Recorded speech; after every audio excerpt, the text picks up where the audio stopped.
Good morning बच्चों। यह video कार्बनिक यौगिकों पर चौथा वीडियो है और इसमें हम लोग विभिन्न प्रकार की अभिक्रियाएं पढ़ेंगे, जिसमें कार्बनिक यौगिकों के रासायनिक गुण होंगे। कुछ कार्बनिक यौगिक जो आपके कक्षा 10 में है उसका भी स्टडी करेंगे। तो चलिए शुरू करते हैं। तो जैसा ही दिख रहा है इसमें कार्बनिक यौगिकों के रासायनिक गुण। रासायनिक गुण में सबसे पहला पॉइंट यहां दिया हुआ है दहन। आप लोग इससे भली भांति परिचित हैं। दहन मतलब किसी भी चीज का जलना, और जलना मतलब किस लिए जलाया जाता है। तो याद करिए, ठंडी का समय है, इस समय लकड़ी जलाई जा रही है हर जगह। किस लिए जलाया जाता है भाई? ऑफ कोर्स उष्मा के लिए। तो दहन क्या है, और इसके साथ ही ये भी बताएं, घरों में खाना जो बनता है डेली, वहां भी जलाया जाता है गैस, उसका भी काम यही है, उष्मा देना। तो दहन क्या है? वैसे तो आगे हम लोग ऑक्सीकरण भी पढ़ेंगे, जिसमें ऑक्सीजन से क्रिया होती है, लेकिन यहां हम लोग क्या देख रहे हैं कि ऑक्सीजन से क्रिया होने के साथ साथ मुख्य इसकी बात क्या होती है कि उससे प्रचुर मात्रा में उष्मा निकलनी चाहिए। ये मुख्य बात होती है उसकी। तो जितनी भी अभिक्रियाएं हैं आप देखेंगे उसमें कि सब में उष्मा का निकलना दिखाई देगा।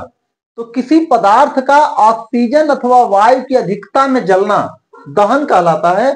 और इंपॉर्टेंट बात, दहन क्या है? एक उष्माक्षेपी अभिक्रिया है।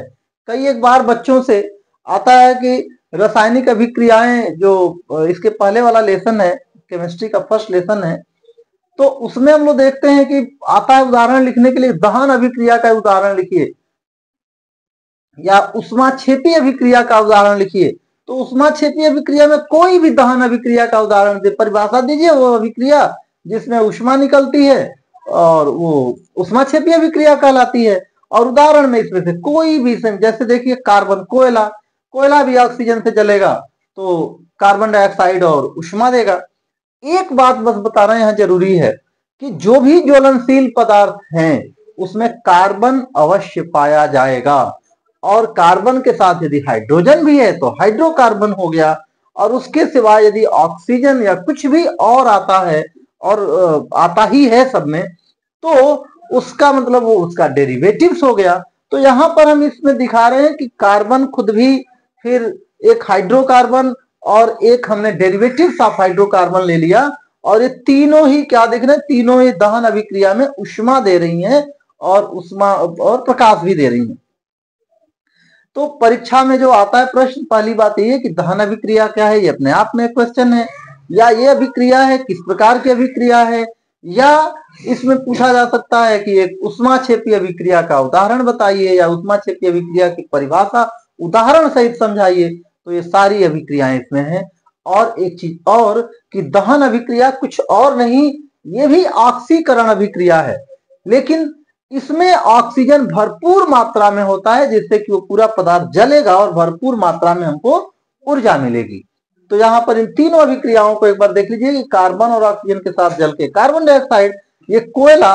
और यहीं पर एक क्वेश्चन और आपसे बता दें, कभी कभी परीक्षाओं में पूछ लेता है कि हीरा को जलाने पर क्या होता है, रिएक्शन लिखना होता है। क्या होता है जब हीरा को ऑक्सीजन की उपस्थिति में जलाया जाता है? क्या होता है जब ग्रेफाइट को ऑक्सीजन की उपस्थिति में जलाया जाता है?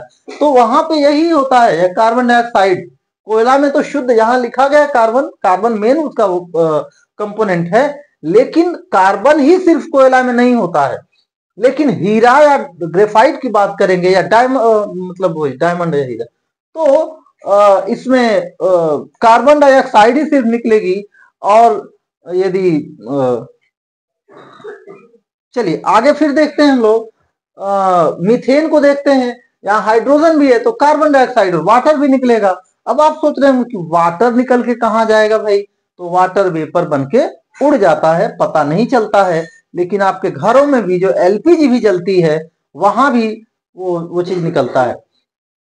तो उष्मा और प्रकाश का ये हो गया। और यहाँ पर एथेनॉल, आप लोगों को बता दें कि आने वाले समय का यही फ्यूल है, आने वाले समय का यह फ्यूल है। आने वाले समय में इसी से काम चलने वाला है। जब पेट्रोल और डीजल खत्म हो जाएंगे तो आज से ही वैसे मिलाना शुरू हो गया है, और अब इंजन इस तरह की डेवलप की जा रही है कि उसको एथेनॉल से, वो किससे बनता है भाई, तो हम लोग इसके इसीलिए इसका हम लोग के क्लास 10th में एक इस यौगिक का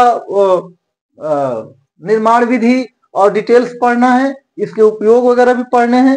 तो उपयोग में देखेंगे कि इसको ईंधन के रूप में इस्तेमाल किया जाता है।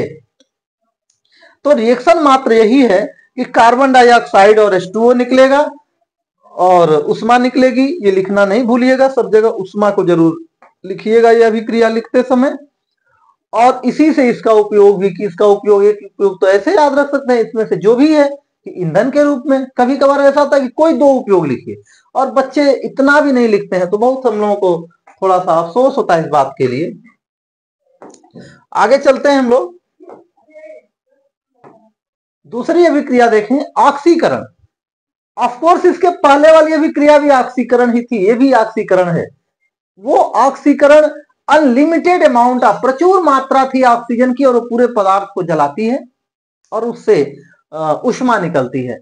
यहां ऊष्मा निकलना हमारा मकसद नहीं है, और हालांकि उल्टा यहां दिख रहा है कि इस अभिक्रिया में ऊष्मा जरूरत होती है, ऊष्मा की जरूरत होती है इस ऑक्सीजन को निकालने के लिए।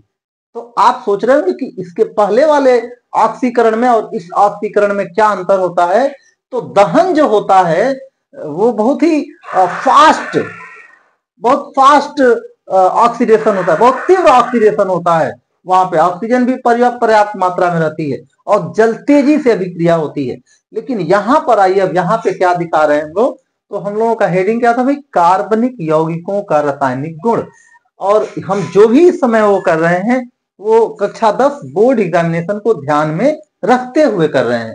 तो उसमें आप लोग कक्षा 10 बोर्ड के, यूपी बोर्ड और सीबीएसई बोर्ड दोनों में सिर्फ इतना ही है, कुछ कार्बनिक यौगिकों का नामकरण था और उसके बाद संयुक्त रूप से कुछ कार्बनिक यौगिकों के रासायनिक गुण हैं और उसमें ये अभिक्रियाएं हैं। तो ऑक्सीकरण में तो आप जानते हैं भाई, ऑक्सीजन यहाँ आएगा, ऑक्सीजन जुड़ेगा इससे। ये आपको जानना जरूरी है, यहाँ नेसेंट ऑक्सीजन, नवजात ऑक्सीजन जो लिखा हुआ है, इसी को कहते हैं नेसेंट ऑक्सीजन। क्या कहते हैं भाई, इसी को कहते हैं हम लोग नेसेंट ऑक्सीजन। नेसेंट, ये नवजात जो है ना, नवजात, नेसेंट ऑक्सीजन, ऑक्सीजन होता है। इसको निकालने के लिए ये होता है, अगली उसमें डिटेल्स में हम लोग फिर इसके जब हम लोग प्रॉपर्टी पढ़ रहे होंगे, फिर इसकी एथेनॉल की या एथाइल अल्कोहल की, तो वहां पे हम लोग इसको डिटेल्स में देखेंगे कि ये निकलता कैसे है। यहाँ पे बस दिया हुआ है, यहाँ पे देखिए कि किससे अभिक्रिया कराएं। यहाँ पे अल्कोहल है आपका और क्षारीय KMnO4, और यहाँ पे उसको गर्म किया जा रहा है। तो क्षारीय KMnO4 या अम्लीय, ये दो चीजें हैं, या अम्लीय पोटेशियम डाइक्रोमेट K2Cr2O7, ये क्या है, पोटेशियम डाइक्रोमेट है। यही यहाँ पे है कि ये दिखा रहे हैं ना कि दहन द्वारा ऑक्सीकरण के अतिरिक्त भी ऐसी अभिक्रियाएं होती हैं जिनमें यौगिकों का ऑक्सीकरण होता है। कुछ पदार्थों में ऑक्सीजन देने की, कुछ पदार्थों में अन्य पदार्थों को ऑक्सीजन देने की क्षमता होती है। तो ऑक्सीकरण तो यही होता है ना, और उसमें ऑक्सीडाइजिंग एजेंट होता है। ऑक्सीजन कहां से आएगा, तो यहाँ पे ऑक्सीडाइजिंग एजेंट यही क्षारीय KMnO4 है, क्षारीय पोटेशियम परमैंगनेट या अम्लीय पोटेशियम डाइक्रोमेट। अगली एक अभिक्रिया में आप लोगों को दिखाएंगे कि ये पोटेशियम डाइक्रोमेट, अम्लीय पोटेशियम डाइक्रोमेट कैसे आपको नेसेंट ऑक्सीजन देता है। और नेसेंट ऑक्सीजन का मतलब भी जानना होगा। नेसेंट का मतलब होता है नवजात, यहां दिया हुआ नया जन्मा, जैसे नेसेंट बेबी होता है, नया जन्मा बच्चा, तो बहुत ही एक्टिव होता है। एक्टिव मतलब इन द सेंस उसको कहें हम कि सेंसिटिव होता है, बहुत तेजी से उसको, थोड़े सा उसको कुछ हुआ तो सर्दी बुखार होगा, थोड़ा सा कुछ होता है तो क्या हो जाता है, वो ठीक भी हो जाएगा जल्दी से ही। तो ये सारी चीजें, ये नेसेंट ऑक्सीजन का गुण होता है कि इसमें ऑक्सीजन बहुत ही एक्टिव मोड में होता है। तो आएगा, और यहां पर इस यहां देखिए जरा, यहां पर इसको समझिएगा, ये है CH3 COH H, ये है आपका CH3OH। और यहां पर क्या होगा कि ऑक्सीजन इसके साथ एक आएगा, तो इसके यहां पे पहले स्टेप में, अगली अभिक्रिया में हालांकि ये पढ़ेंगे, पहले स्टेप में सिर्फ बनेगा CH3CHO, यही जो नेसेंट ऑक्सीजन आएगा यहाँ पे क्या करेगा, ये इस हाइड्रोजन को यहाँ या तो ये कहीं चुरा लेगा, और उसके वजह से बनेगा इसका ये CH3CHO, ये दो H2O यहां से निकल जाएगा और ये बन जाएगा CH3CHO बन जाएगा। और एक और ऑक्सीजन इसी में जब मिल जाएगा दोबारा से, तो ये बन जाता है CH3COOH। मतलब कि ये जो दो ऑक्सीजन दिखाए एक साथ, यदि दो ऑक्सीजन में मिले तो भी स्टेप टू स्टेप रिएक्शन होती है। यदि एक ही ऑक्सीजन मिलता तो ये एल्डिहाइड बनता। जब हम लोग पढ़ेंगे प्रॉपर्टीज इसका, तो उस समय जब इसका प्रॉपर्टी अलग से फिर पढ़ेंगे तो उस समय इसको फिर से देखेंगे, क्योंकि मोस्ट इंपॉर्टेंट रिएक्शन है ये, तो जानना होगा कि क्या होता है भाई। अल्कोहल का ऑक्सीकरण होने से क्या बनता है भाई, एल्डिहाइड बनता है, एसिटल्डिहाइड बनता है, और फिर और ऑक्सीजन मिलने से एथेनोइक अम्ल या एसिटिक अम्ल बनता है। इसके बाद हम लोग देखेंगे तीसरी अभिक्रिया, देखते हैं हम लोग कि कार्बनिक यौगिक कैसी कैसी अभिक्रियाएं करते हैं। तो संकलन अभिक्रिया, संयोजन अभिक्रिया, एडिशन। तो जब हम सेचुरेटेड हाइड्रोकार्बन आप लोगों को पढ़ा रहे थे, तो उसी समय बताए थे कि इसके पास भी जगह होता है, इसके पास जगह होता है, किसके पास, जो अनसेचुरेटेड हाइड्रोकार्बन है। देखिए कार्बन कार्बन के बीच डबल बॉन्ड है, इसके पास ऑक्सीजन की क्षमता होती है कि ये और ज्यादा और किसी एलिमेंट से संयोग करके इस डबल बॉन्ड को यहां से हटाएगा। तो यहां पर देखिए इसका डबल बॉन्ड टूट के यदि हाइड्रोजन के साथ, और ये यहाँ पे निकल, उत्प्रेरक भी जानना होगा कि उत्प्रेरक क्या होते हैं, उत्प्रेरक को जानिएगा। और इस अभिक्रिया में इसका टेम्परेचर 200 डिग्री सेल्सियस।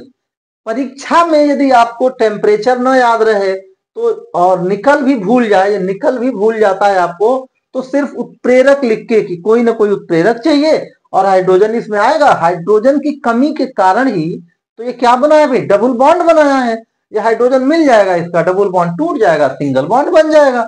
यही एडिशन अभिक्रिया होती है। और ये जानना है कि ये एडिशन अभिक्रिया देता कौन है, तो अनसेचुरेटेड हाइड्रोकार्बन ही देंगे, चाहे वो डबल बॉन्ड वाले हो या ट्रिपल बॉन्ड वाले हों। और ये एसिटिलीन है, इससे भी उसी तरह से अभिक्रिया। और ये टेम्परेचर का डिफरेंस है, एग्जाम में आपको टेम्परेचर याद नहीं आता है तो कोई बात नहीं, आप ये उत्प्रेरक लिखिए कि उत्प्रेरक, ये उत्प्रेरक निकल ही है, इसी के लिए, निकल के लिए है। तो आपको निकल भी भूल जाए तो ये बस जानिए कि उत्प्रेरक चाहिए उसमें।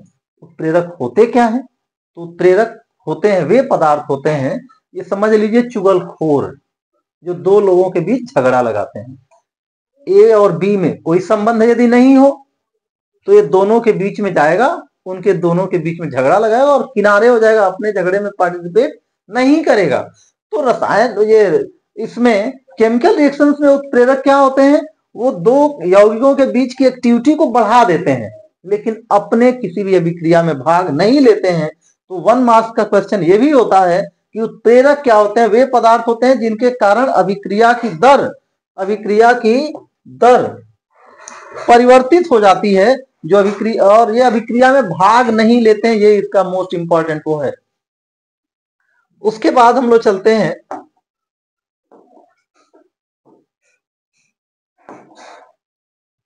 प्रतिस्थापन अभिक्रिया। तो जैसा कि मैं बताया था कि जो सेचुरेटेड हाइड्रोकार्बन्स हैं उसमें तो और ये कुछ हाइड्रोजन या कुछ भी ऐड करने की गुंजाइश नहीं होती है।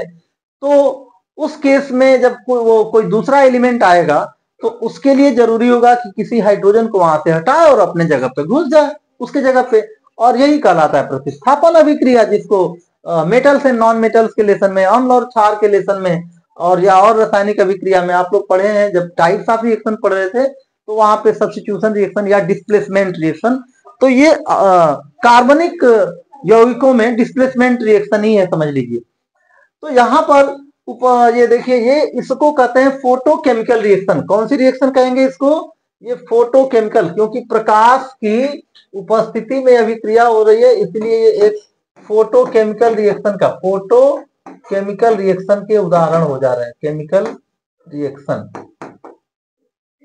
प्रकाश रासायनिक अभिक्रिया, सूर्य के प्रकाश में ही अभिक्रिया होगा। क्लोरीन आया, एक हाइड्रोजन को क्लोरीन, यहाँ पे देखो एक हाइड्रोजन, इसके बदले यहाँ पर आ गया ये क्लोरीन, ये आ गया, और एक क्लोरीन बचा और एक हाइड्रोजन बचा, ये दोनों मिलकर हाइड्रोक्लोरिक एसिड बना दिए, या हाइड्रोजन क्लोराइड गैस बना दिए। और फिर इसी तरह से एक एक करके ये step to step, step to step, एक एक करके ये अभिक्रिया होते जाएगी। यहाँ पर एक क्लोरीन था, यहाँ पर अब 2 क्लोरीन आ गया यहाँ, और यहाँ 2 क्लोरीन आ गया, यहाँ पर 3 क्लोरीन आ गया, और ये चारों क्लोरीन भी हट सकते हैं। इंपॉर्टेंट यहाँ पर ये है, याद रखना कि ये सारी अभिक्रियाएं प्रकाश की उपस्थिति में ही होंगी। पहली बात ये याद रखना है यहाँ पर कि प्रतिस्थापन अभिक्रिया का उदाहरण दीजिएगा, इसको लिखना मत भूलिएगा। और यहाँ पे इसका फॉर्मूला लिखने के लिए आ जाता है कि क्लोरोफॉर्म का सूत्र बताइए क्या होता है। और ये कार्बन टेट्राक्लोराइड है, कैम्फर है, कपूर है, यही कपूर, और इसका प्रयोग पेट की दवा बनाने में भी इस्तेमाल किया जाता है। अच्छा, इसमें एक चीज थोड़ा सा पीछे चले आइए, एक बार हम लोग पीछे चले ये थोड़ा सा ये बताना है,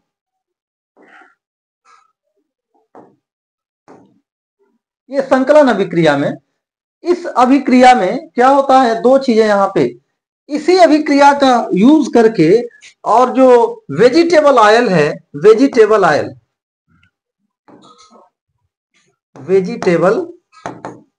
ऑयल, इसके हाइड्रोजनेशन से H2 कैटेलिस्ट वही रहेगा, और ये बन जाता है वेजिटेबल घी बन जाता है।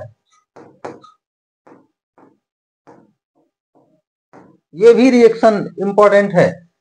और इसमें पूछा जाता है कि ये वेजिटेबल ऑयल क्या होते हैं भाई, तो ये अनसेचुरेटेड हाइड्रोकार्बन्स के पॉलीमर्स होते हैं, लंबे पॉलीमर्स, कई इसके मॉलिक्यूल्स मिलके और वो लंबा सा चेन बनाएंगे।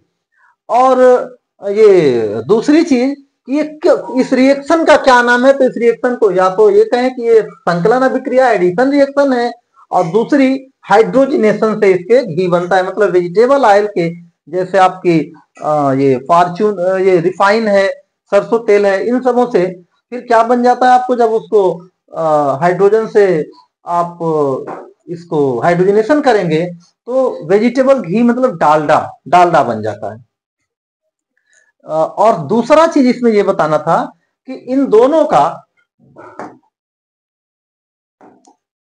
का फिर क्या है कि एक यूज करते हैं अनसेचुरेटेड हाइड्रोकार्बन को पहचानने में भी, लेकिन तब वहां पे इस हाइड्रोजन के बदले ये CH2 डबल बॉन्ड CH2 और ब्रोमीन लिक्विड जो है वो पिंक कलर की होती है। तो ब्रोमीन वाटर टेस्ट में इसका प्रयोग करते हैं, और ये बन गया CH2Br।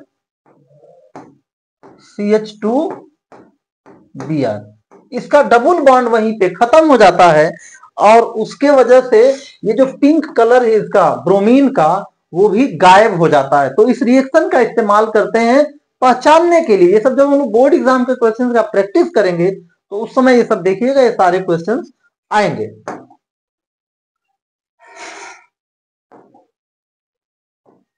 अब इन अभिक्रियाओं में इतना ही, और जैसा कि मैं बता रहा था कि ये 2 जो यौगिक हैं, कार्बनिक यौगिक, ये आप लोगों को इनके बारे में विशेष रूप से पढ़ना है क्लास 10th के सिलेबस में। तो यहाँ पे ये CBSE और यूपी बोर्ड दोनों में, तो यहाँ पर देखते हैं हम लोग इथेनॉल। तो क्या फॉर्मूला है भाई, तो इथेनॉल में CHHCHOH,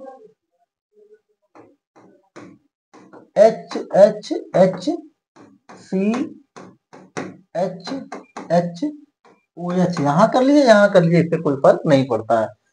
तो यहाँ पर ये इथेनॉल हो गया, और इसके निर्माण की विधियां भी, निर्माण भी आता है इसका लिखने के लिए, इसका निर्माण भी आता है लिखने के लिए। तो किस किस तरह से कैसे कैसे बनाते हैं हम लोग, तो एक है एथिल ब्रोमाइड से इसको बना लेते हैं, एथिल ब्रोमाइड से। तो किससे, जलीय KOH से, एक्वस KOH, पोटेशियम हाइड्रोक्साइड से इसकी एथिल ब्रोमाइड की अभिक्रिया कराने से क्या मिल जाता है भाई, तो यहाँ पर ट्रांसफर ऑफ आयंस हो जाता है। जैसे डबल डिस्प्लेसमेंट रिएक्शन पढ़ते थे उसमें ये रासायनिक अभिक्रियाओं के प्रकार में फर्स्ट लेसन पढ़े थे, तो आयनों का अदला बदली हो गया, यहाँ से OH यहाँ आ गया, अल्कोहल बन गया, और पोटेशियम ब्रोमाइड इधर बन गया। दूसरा क्या है, एथिल एसीटेट से। तो एथिल एसीटेट क्या है, एस्टर होता है भाई, ये देखिए इसमें एस्टर होता है, एक्चुअली ये इसी से बना होता है। यही रिएक्शंस कंडीशन बदल जाती हैं, इसमें इसका वाटर एक लॉस हो जाता है, एस्टरिफिकेशन रिएक्शन पढ़े होंगे उसमें। तो यहां पर क्या होगा, आगे भी अभी देखते हैं हम लोग एस्टरिफिकेशन और डिटेल्स में, यदि थोड़ा बहुत उधर बाकी रहा होगा तो ये एथिल एसीटेट है और एथिल अल्कोहल है, इन्हीं के रिएक्शन से एथिल एसीटेट मतलब एस्टर बना हुआ है, और उसको ये अम्ल या क्षार की उपस्थिति में इसका हाइड्रोलिसिस होता है, और इससे बन जाता है फिर से अल्कोहल और एसिटिक अम्ल। तो एक मेथड ये है। और हाँ, यहाँ पे अम्ल या क्षार जो होते हैं ना, वो उत्प्रेरक का कार्य करते हैं। चलते हैं अगले इसके पार्ट में, देखते हैं एक और मेथड है इसके बनाने की, और वो मेथड क्या देखेंगे हम लोग, किन्नवन विधि। तो अंतर फिर दोनों का क्या है भी, तो वो दोनों लेबोरेटरी प्रोसेसेस हैं। लेबोरेटरी प्रोसेस में क्या होता है कि कम मात्रा में हमको चाहिए लेकिन शुद्ध चाहिए, और यहां पर देखिए किन्नवन विधि में ये मैन्युफैक्चरिंग होता है। इस विधि से क्या होता है भाई, मैन्युफैक्चरिंग होता है इसका, मैन्युफैक्चरिंग, लार्ज स्केल पे प्रोडक्शन इसका होता है, लार्ज स्केल पे प्रोडक्शन। तो ये कुछ और नहीं बल्कि जो गन्ने का जूस है, जब वो शुगर बन रहा होता है तो उसी प्रोसेस में उसी का एक वेस्ट मटेरियल आता है, उससे ही बना लेते हैं, उससे भी इसका काम चल जाता है। तो उसमें भी कुछ बचा हुआ शुगर ही रह जाता है, तो ये और कुछ नहीं, ये आपको याद होगा ये किसका सूत्र है भाई, ये चीनी है और कुछ नहीं है।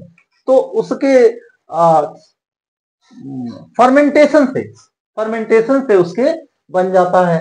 तो यहाँ पर आपको फिर याद रखना है कि यहाँ पे चीनी से यदि इसको बनना है पहले, तो क्या होगा, दो स्टेप में रिएक्शन होती है, दो स्टेप में। फर्स्ट में इन्वर्टेज बैक्टीरियाज होती हैं, वो एंजाइम देंगी और उससे फर्मेंटेशन रिएक्शन होगा। तो ये पहले ग्लूकोज में दोनों देखो C6H12O6 C6H12O6, ये दोनों के फॉर्मूले अलग हैं, वो ये फॉर्मूले सेम है लेकिन दो अलग अलग कंपाउंड में मिलते हैं, ग्लूकोज या और फ्रक्टोज, फॉर्मूला दोनों का सेम है, ये भी एक तरह के आइसोमर्स हैं। और फिर ग्लूकोज या फ्रक्टोज जो भी हो, वो जाइमेज नाम का जो एंजाइम होगा, और उससे फिर या ये बैक्टीरिया ईस्ट होते हैं सब, तो उससे वो जो एंजाइम देंगी उससे फिर क्या होता है, एथिल अल्कोहल होता है। तो ये एक फर्मेंटेशन रिएक्शन होती है, इसको याद रख लेना है। बैलेंसिंग, पहले रिएक्शन को याद रखना है, उसके बाद बैलेंसिंग सीखना है। इसमें दोनों क्वेश्चन हो सकता है, रिएक्शन दे देगा, बैलेंस करने के लिए भी दे देगा है, तो वो हम लोग अलग से फिर देखेंगे। आगे देखते हैं, ये स्टार्च युक्त पदार्थ और कुछ नहीं भाई, स्टार्च और शुगर में क्या अंतर होता है, जैसे C6H12O6 ये भी शुगर है, ये सिंपलेस्ट शुगर है, और इससे फिर ये बना, ये भी शुगर है, और इससे फिर स्टार्च बना, ये भी शुगर ही है और कुछ नहीं है। लेकिन इसी के ये जो शुगर का जो स्मॉल मॉलिक्यूल है, वही बहुत सारे मॉलिक्यूल जुड़ करके और लंबा सा चेन बना लेते हैं, पॉलीमर्स उसके बना लेते हैं, उसी को हम लोग कहते हैं स्टार्च। तो यहाँ इसलिए उसी के लिए आया है, यहाँ पर क्या लिखा हुआ है, N लिखा हुआ है। तो यही स्टार्च होता है, जिस जो आलू में, चावल में, गेहूं में, सब में मिलता है। तो उन सभी चीजों से भी, मतलब चावल, गेहूं और भी बहुत सारी चीजें होती हैं, उन सब से भी एथिल अल्कोहल बनता है। स्टेप यही है। पहले जैसे यहां से ये टूट के बना था, तो यहाँ एक स्टेप और इसको तोड़ना होता है डायस्टेज बैक्टीरिया के द्वारा, और तब ये बनता है। पहले माल्टोस बनता है, और माल्टोस से फिर माल्टोस भी एक वो शुगर ही है, तो उससे फिर ये ग्लूकोज बन गया, और फिर जाइमेज नाम की एंजाइम, यहाँ भी वही चीज है। तो इन्वर्टेज और जाइमेज, ये माल्टेज दोनों से ये जो शुगर है आपका, वो उससे भी सिंपल शुगर में, मतलब ग्लूकोज और फ्रक्टोज में टूट जाते हैं। तो फिर ये ग्लूकोज से फिर क्या बन गया भाई, यहाँ पर एथिल अल्कोहल बन गया। तो ये तीन तो विधि है इसके बनाने की। इसके बनाने की विधि जितनी इंपॉर्टेंट है परीक्षा के लिए, उससे ज्यादा भी इंपॉर्टेंट है इसका गुण, इसके गुण को देखना है। तो गुण में देखिए, भौतिक गुण को एक बार देख लीजिए। भौतिक गुण क्या कह रहा है भाई, तो ये कह रहा है कि यह एक रंगहीन तथा मीठी गंध वाला द्रव है। कैसा द्रव भाई, रंगहीन और मीठी। रंगहीन है, कलर कोई नहीं दिखेगा, मीठी सी गंध है, द्रव तो है ही है इसका। और इसका टेस्ट, टेस्ट कैसा होता है भाई, तीक्ष्ण होता है। और ये द्रव अवस्था में कमरे प्राप्त होता है। क्वथनांक इसका देखिए, ये इस पे क्वेश्चन बनता है। इसका क्वथनांक देखिए, और वाटर का क्वथनांक याद करिए। तो वाटर का क्वथनांक कितना होता है, यस याद करिए जल्दी। वाटर का क्वथनांक होता है 100 डिग्री सेल्सियस। तो और इसका उससे कम है। तो जब कभी कभार इनको सेपरेट करने की बात आती है कि दोनों को सेपरेट करना होता है, तो इसके इस गुण का इस्तेमाल किया जाता है कि ये जल्दी बॉयल हो जाएगा। ये वायु में हल्की नीली ज्वाला के साथ जलता है, ये भी एक इंपॉर्टेंट इसका गुण है। और यह जल तथा कार्बनिक विलायकों में मिश्रणीय है, मिसिबुल है, घुलनशील कह सकते हैं इसको। कि यह जल तथा कार्बनिक, दो तरह के विलायक होते हैं, दो तरह के यौगिक होते हैं, इनऑर्गेनिक और ऑर्गेनिक। इनऑर्गेनिक यौगिक है जल, ऑर्गेनिक यौगिक में ये बहुत सारे विलायक आ जाते हैं। उसमें ईथर भी आता है, या अल्कोहल भी आ गए, और भी बहुत सारे हैं। तो ये इसका खास गुण इसमें, बाकी जैसे केरोसिन को आप पानी में मिलाएंगे नहीं मिलेगा, वो भी कार्बनिक यौगिक है। लेकिन इसमें ये गुण है देखिए, कि जल तथा कार्बनिक विलायकों दोनों में, कार्बनिक विलायकों में भी घुलेगा, घुलनशील होगा, और जल में भी घुलनशील होगा। ये सब चीजें कुछ इसकी इंपॉर्टेंट है, जो बाकी यौगिकों से इसको डिफरेंट करती हैं, अलग करती हैं। इसीलिए आज इसका डिमांड है आने वाले समय का। यह क्या है भी, फ्यूल है। आगे देखते हैं हम लोग रासायनिक गुणधर्म इसके देखते हैं। तो क्षारों से अभिक्रिया, तो जैसे यहाँ पे जो H है, ये H भी इलेक्ट्रोपॉजिटिव नेचर का है, और जो धातुएं होती हैं वो भी उसी तरह से होती हैं। तो ये धातुएं क्या करेंगी, इस हाइड्रोजन को डिस्प्लेस करेंगी, ये भी एक तरह का डिस्प्लेसमेंट रिएक्शन है। और ये सोडियम इथॉक्साइड, ये कंपाउंड का नाम आप लोगों के लिए याद करना जरूरी है। कंपाउंड का नाम याद करिए आप लोग। ये सोडियम इथॉक्साइड, ये सोडियम लगने की वजह से, बाकी वो ये इथेनॉल है। और ये जहां से हाइड्रोजन हट के सोडियम आ गया, ये हो गया सोडियम इथॉक्साइड। हाइड्रोजन को रिप्लेस कर रहे हैं यहाँ पे, देखिए इसको भी, ये सब्स्टिट्यूशन रिएक्शन भी है।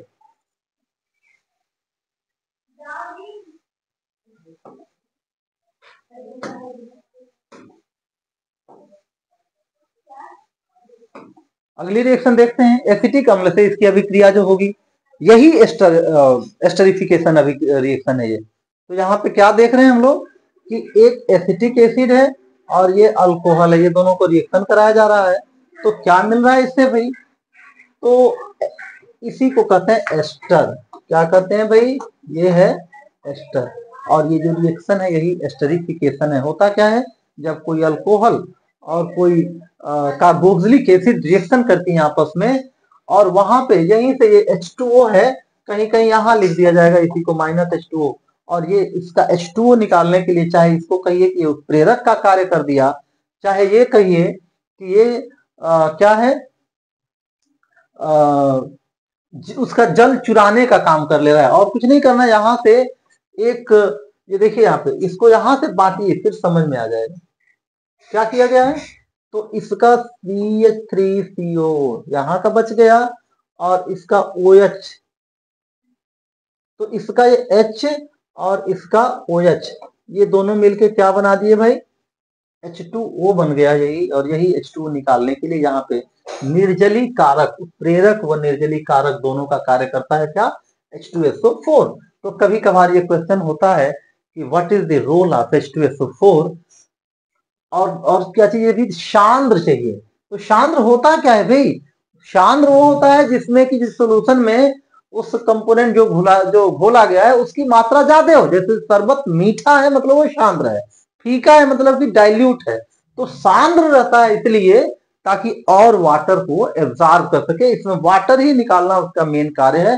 जब वाटर उसका निकालेगा तो रिएक्शन की दर क्या होगी, बढ़ जाएगी, रिएक्शन का रेट बढ़ जाता है। तो ये यहाँ पे दिया है इसको समझाने के लिए, जैसे अम्ल और क्षार की अभिक्रिया से लवण और जल बनते हैं, उसी तरह से इसकी अभिक्रिया से अम्ल और सारे अम्ल नहीं, कार्बोक्सिलिक अम्ल, याद रहे कि कार्बोक्सिलिक अम्ल यहाँ चाहिए। कार्बोक्सिलिक अम्ल तथा अल्कोहल की अभिक्रिया से क्या होता है, एस्टर बनता है तथा जल बनते हैं। और ये बड़ी सुगंध वाला पदार्थ होता है। इसका उपयोग जो आप लोग फ्रूटी पीते हैं या माजा फ्रूटी, माजा लीची वगैरह ये सब जो पीते हैं, तो उसमें यही सारी चीजें मिलाई गई होती हैं। स्वीट स्मेल होता है इसका, इसी का गंध उसमें रहता है, और जैसा टेस्ट चाहिए उसके अकॉर्डिंग उसको मॉडिफाई कर लेते हैं। आगे देखते हैं हम लोग सांद्र सल्फ्यूरिक अम्ल से इसकी क्रिया। अब यहाँ पे वो कार्बोक्सिलिक अम्ल नहीं है, ओनली ये है। तो यहाँ पर हम क्या देख रहे हैं, यहाँ पर टेम्परेचर का डिफरेंस सिर्फ है। यदि ये टेम्परेचर इसको 140 डिग्री सेल्सियस पे इसके साथ अभिक्रिया करा रहे हैं तो उस केस में ईथर बनता है। H2SO4 देखिए फिर से, H2SO4 जैसे यहाँ यूज हुआ वैसे ही यहाँ पर निकल गया, और एक्स्ट्रा क्या निकला भाई, H2O। यहाँ पर भी -H2O लिख करके काम कर सकते हैं। मतलब यहाँ भी H2SO4 का वही काम है, वाटर को चुराना। और फिर देखिए एक बात, सांद्र सल्फ्यूरिक अम्ल यहाँ भी लिखा गया है। सांद्र सल्फ्यूरिक अम्ल का काम ही यही है कि वहां से वाटर को चुरा लेगा।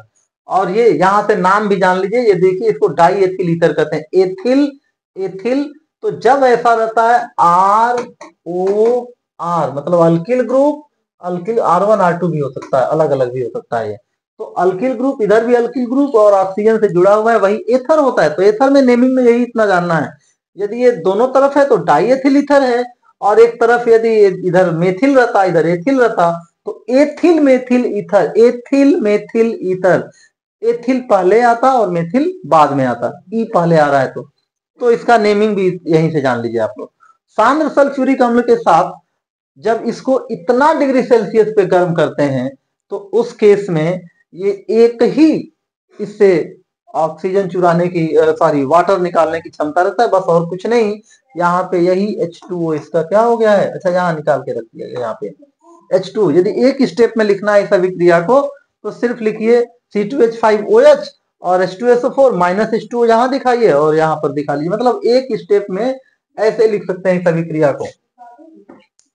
इस अभिक्रिया को एक स्टेप में या इसको भी एक स्टेप में लिखना हो तो यहीं पे C2H5OH और यहाँ पे कॉन्क H2SO4 -H2O यहाँ दिखा सकते हैं, और यहाँ लिख सकते हैं CH2CH2, ऐसे भी बन जाता है।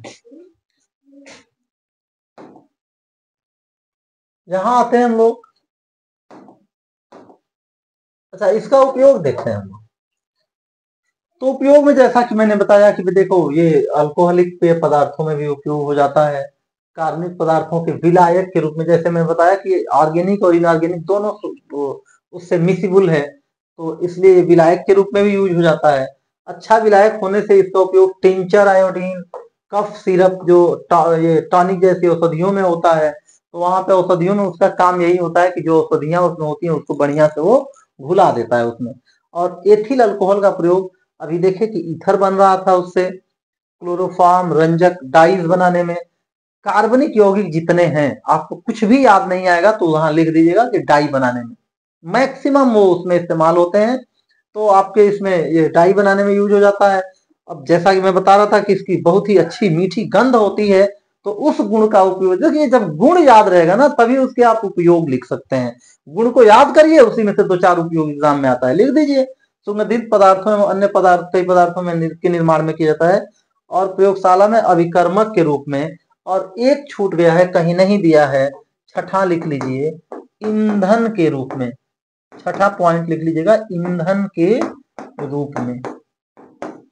आने वाले समय का ये पेट्रोल है। तो आगे हम लोग चले,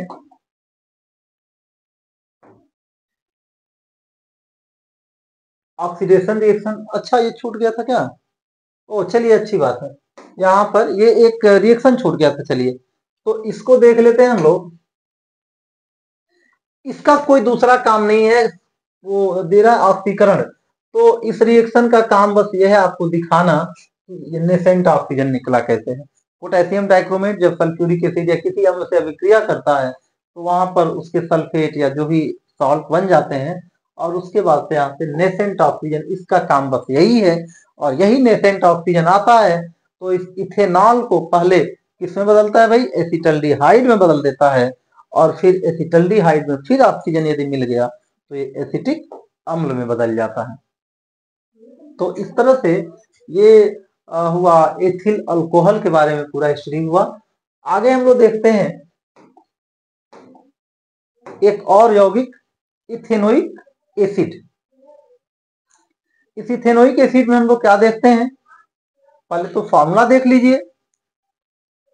निर्माण की विधि में जैसा कि वो हम लोग पढ़े थे ऑक्सीकरण विधि से, अभी याद करिए हम लोग इसके गुण को पढ़ रहे थे, इसका गुण पढ़ रहे थे कि इसका गुण पढ़ रहे थे हम लोग कि इसका गुण क्या है भाई? तो इसके ऑक्सीकरण से क्या बनता है? एसिटल्डिहाइड बनता है और एसिटिक अम्ल बनता है, कार्बोक्सिलिक अम्ल बनता है। तो वो गुण ही यहाँ पर इसके निर्माण की विधि में इस्तेमाल हो गया। क्लियर है? नया कुछ नहीं है इसमें।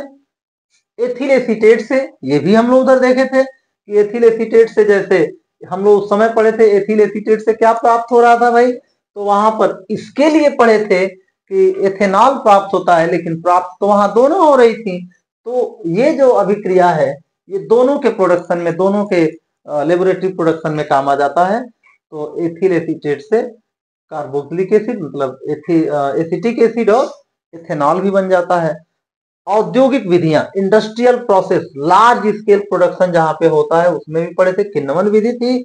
यहाँ भी किन्नवन विधि ही है लार्ज स्केल प्रोडक्शन के लिए। लार्ज स्केल प्रोडक्शन के लिए क्या चाहिए भाई? तो इसको, इसी को कहते हैं इंडस्ट्रियल प्रोसेस। तो यहाँ पे ये तीन देखो, तीनों विधियों में क्या है? एसिटिलीन से, लकड़ी के भंजक आसवन से, गन्ने के रस या एथिल अल्कोहल के किण्वन से। तो यहाँ पे गन्ने का रस फिर से इस्तेमाल हो रहा है। तो चूंकि ये एथिल, ये जो यहाँ पे एथिल अल्कोहल हम लोग क्या किए थे भाई? तो एथिल अल्कोहल किससे प्राप्त किए थे? गन्ने के रस से, स्टार्च से। और उसी में एक स्टेप आगे जाएंगे, यहां तक जाएंगे तो वो हो गया उसका क्या? वो हो गया प्रोडक्शन इसका, एथिल एसीटेट का।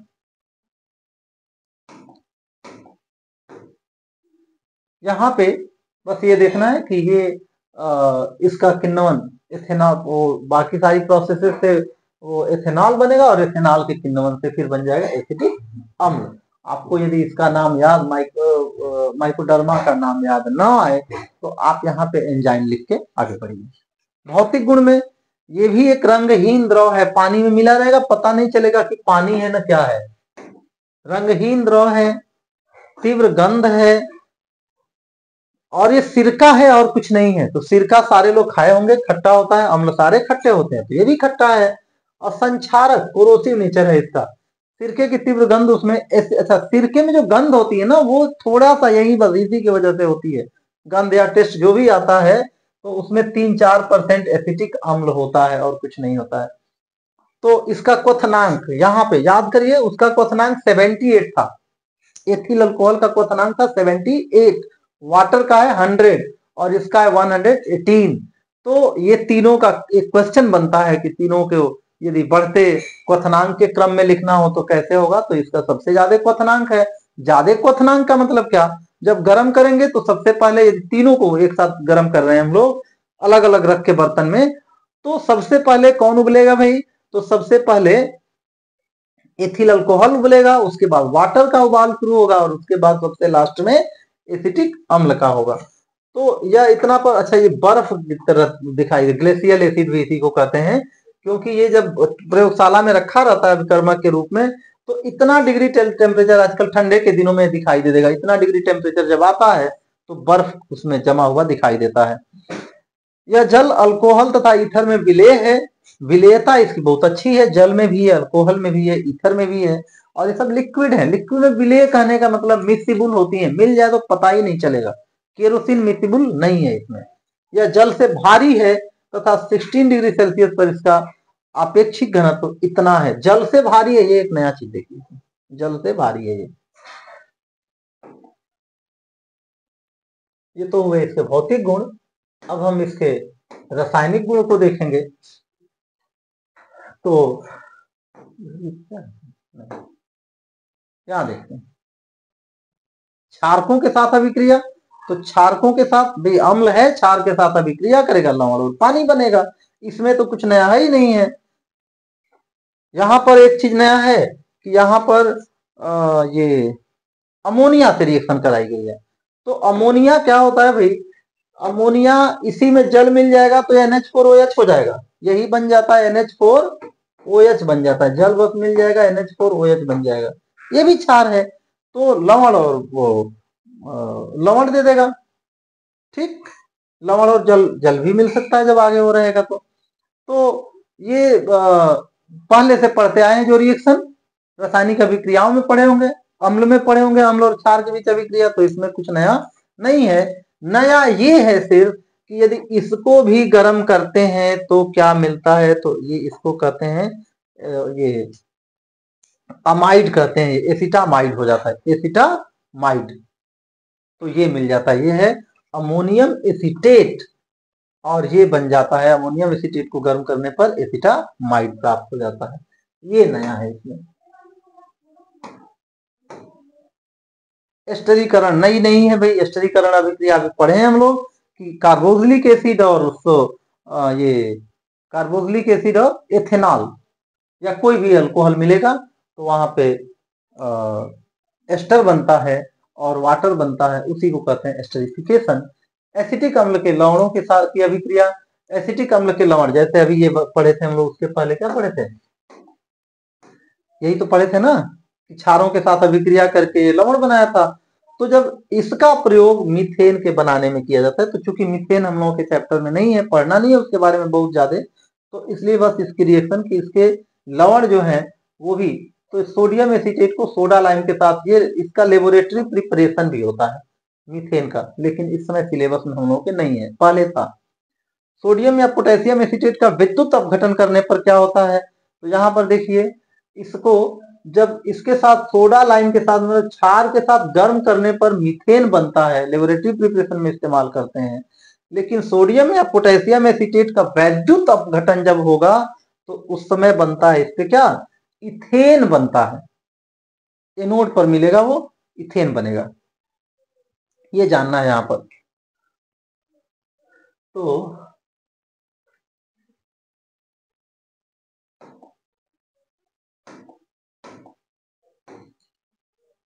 कार्बोनेट और हाइड्रोजन कार्बोनेट के साथ अभिक्रिया इसकी जो होती है, तो इसको भी आप लोग उस लेसन में पढ़े हैं, रासायनिक अभिक्रिया वाले लेसन में भी पढ़े हैं, और एसिड वाले रिएक्शन में भी पढ़े हैं कि एसिड का इसके साथ रिएक्शन होता है तो क्या है, क्या होता है। तो यहां पर हमको ये बताना है आप लोगों को, यहां पर हमको ये बताना है कि सोडियम कार्बोनेट, कहीं भी जब कार्बोनेट होता है तो उसमें CO2 वुलनरेबल पार्ट होता है उसका, जो कि इजीली वहां से निकल जाता है। तो कार्बोनेट की जब भी रिएक्शन होगी एसिड वगैरह से, तो सबसे पहले कार्बन डाइऑक्साइड बाहर आ जाता है। अब कार्बन डाइऑक्साइड बच गया, निकल गया, तो बचा आपका क्या यहाँ पे? तब बच जाएगा Na2O, सोडियम ऑक्साइड बच जाता है। तो ये समझ लीजिए कि ये सोडियम ऑक्साइड या सोडियम हाइड्रोक्साइड रिएक्शन दोनों की एक जैसी है, दोनों ही क्षार हैं। तो इसकी रिएक्शन मतलब कि कार्बन डाइऑक्साइड को यदि छोड़ दिया जाए तो अम्ल और क्षार की जो अभिक्रिया होती है कि लवण और पानी बनता है, वही चीज है। तो जब भी कार्बोनेट के साथ किसी एसिड की रिएक्शन होगी तो कार्बन डाइऑक्साइड गैस उससे निकलेगी और लवण और जल बनेगा। बाइकार्बोनेट में भी वही है। उसके बाद इसके उपयोग को देख लेते हैं। तो उपयोग में प्रयोगशाला जो भी, ये सब तो प्रयोगशाला में तो उपयोग होगा ही अभिकर्मक के रूप में। एसीटोन तथा एस्टर बनाने में, एस्टर हम लोग देखे ही हैं, बनाने में इसका उपयोग करते हैं।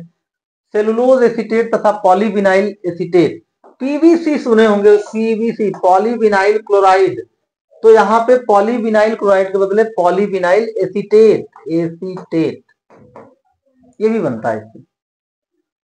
सफेद अर्थात कृत्रिम सिरका बनाने में, लेड टेट्रा एसीटेट बनाने में और रबर के स्कंदन में, इन सारी चीजों में इसका इस्तेमाल होता है। इस वीडियो में सिर्फ इतना है। मुझे उम्मीद है कि हमारा ये वीडियो आपकी आगामी परीक्षा 2025 के लिए बहुत ही हेल्पफुल साबित होगी। हमारा वीडियो देखते रहिए और प्लीज उसको लाइक और सब्सक्राइब भी करते रहिए। आपके सब्सक्रिप्शन से ही ये कारवां आगे बढ़ेगा, वही हमारे लिए ऊर्जा का काम कर रहा है। और जितना ज्यादा से ज्यादा हो सके इसको जब शेयर करेंगे अपने दोस्तों में, उनको भी इसका लाभ मिलेगा, क्योंकि ये मेरा चैनल पूरा ही फ्री है। जो भी सब्सक्राइब करेगा अगले वीडियो के नोटिफिकेशन भी मिलते रहेंगे। तो प्लीज इतना कोऑपरेशन आप लोग दीजिए। वैसे जितना भी प्यार आप लोगों का और सम्मान मिल रहा है उसके लिए मैं तहे दिल से आप लोगों का आभारी हूँ। धन्यवाद।